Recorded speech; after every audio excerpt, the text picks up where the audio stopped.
इस वीडियो में मैं आपको दिखाऊंगा कि एंकर और बीजेपी प्रवक्ता के बीच तीखी बहस छिड़ गई जब एंकर ने प्रवक्ता पर कयास लगाने का आरोप लगाया। प्रवक्ता ने 2 रोटी ज़्यादा खा लीजिए जैसा बयान दिया, जिससे एंकर का गुस्सा भड़क उठा। एंकर ने प्रवक्ता को मर्यादा में रहकर बात करने की नसीहत दी और मुद्दों पर जवाब न देने के लिए उनकी आलोचना की।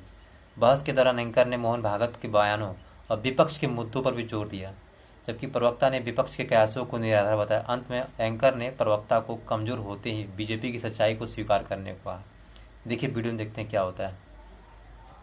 और मैं आपसे कह रही हूं कि आप यहाँ पर कयास की बात कह रहे हैं। मैं यहाँ कयास लगाने के लिए नहीं बैठी हुई हूँ। मोहन भागवत ने कयास नहीं लगाया, मैं उनका बयान आपको बता रही हूँ जो उन्होंने दिया है। ये कयास नहीं है, ये कयास नहीं है सर, ठीक है। वहां पर जो संगीत सोम और संजीव बालियान लड़ रहे हैं सर, वो कयास नहीं लगा रहे हैं, वो कोर्ट में चले गए सर।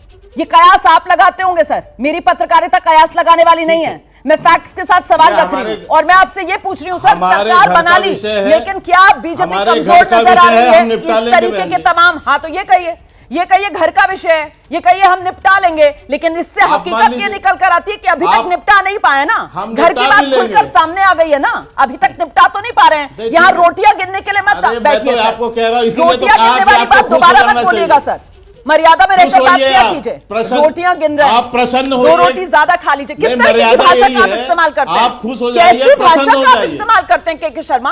प्रसन्न आपको माफी मांगनी चाहिए इस तरीके की भाषा पर। 2 रोटी ज्यादा खा लीजिएगा, ये कौन सी भाषा है? ये कौन सी भाषा है 2 रोटी ज्यादा खा लीजिएगा?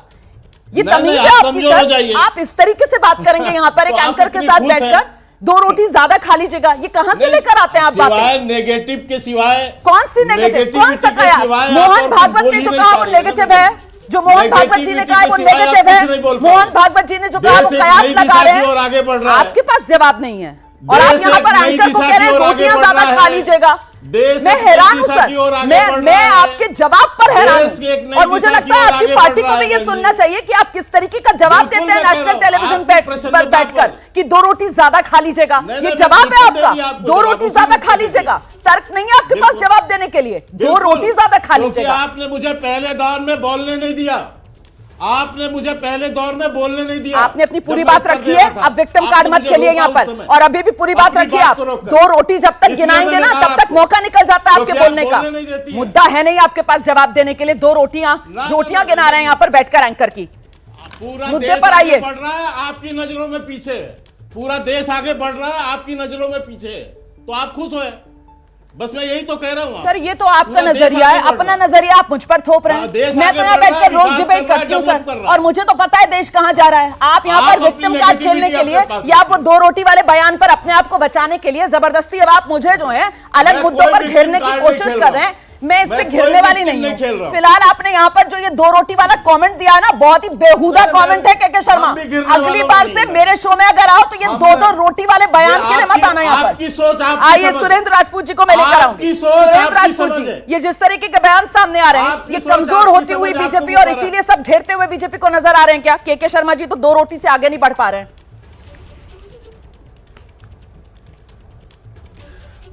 एक तो बात रोमाना जी, मुझे चूंकि आपने अपने आप को और अपने सारे उसको बहुत अच्छे से डिफेंड किया, मुझे कुछ कहने की ज़रूरत नहीं है। एक बड़ा पुरानी सी बात याद आ गई, कहते हैं कि सब कुछ हमें खबर है, नसीहत न दीजिए और क्या होंगे हम खराब, जमाना खराब है।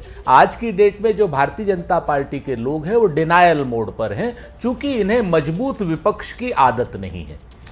2014 में 44 सीटें थी हमारी 52 सीटें थी, 19 में थी हमारी। आज की डेट में 100 सीटें हैं, लेकिन आज की डेट में एक मजबूत इंडिया गठबंधन का जो विपक्ष है वो इनको चुनौती देता हुआ दिखाई दे रहा है, और इनका जो अपना गठबंधन है वो फ्रैक्चर्ड हाउस की तरीके से तमाम जगहों पे जो मुद्दों में ये लोग एक मत नहीं हो पा रहे हैं, चाहे आंध्र प्रदेश में मुस्लिम आरक्षण की बात हो, चाहे 5 लाख रुपए को क्या नाम कोलेटरल फ्री लोन देने की बात हो, चाहे कब्रिस्तानों को बाउंड्री वॉल बनाने की बात हो, चाहे जाति जनगणना बिहार की बात हो, और चाहे अग्निवीर जैसी समस्या जो क्या नाम जनता दल यूनाइटेड ने भी उठाई है उसकी बात हो, चाहे वो पेपर लीक की बात हो, चाहे वो चीन को लाल लाल आंखें दिखाने की बात हो, और चाहे वो कश्मीर में 4 आतंकी घटनाएं हो चुकी हैं अभी तक, और प्रधानमंत्री जी आतंकी घटनाओं को छोड़ करके विदेश चले गए हैं, वो उनका सरकारी दौरा है, मैं उस पर बात नहीं करता, लेकिन एक अगर बयान देकर के जाते तो बहुत बेहतर होता। मैं इससे ज्यादा विदेश नीति पे नहीं कहता। सर देखिए, आपने बहुत सारे तो ये मुद्दे लोग गिना दिए। denial mode शर्मा पर जी आ यहाँ गए पर हैं। बीजेपी ये के लोग प्रवक्ता बनकर बैठे हुए हैं, लेकिन वो दो रोटी से आगे बढ़ नहीं पाएंगे।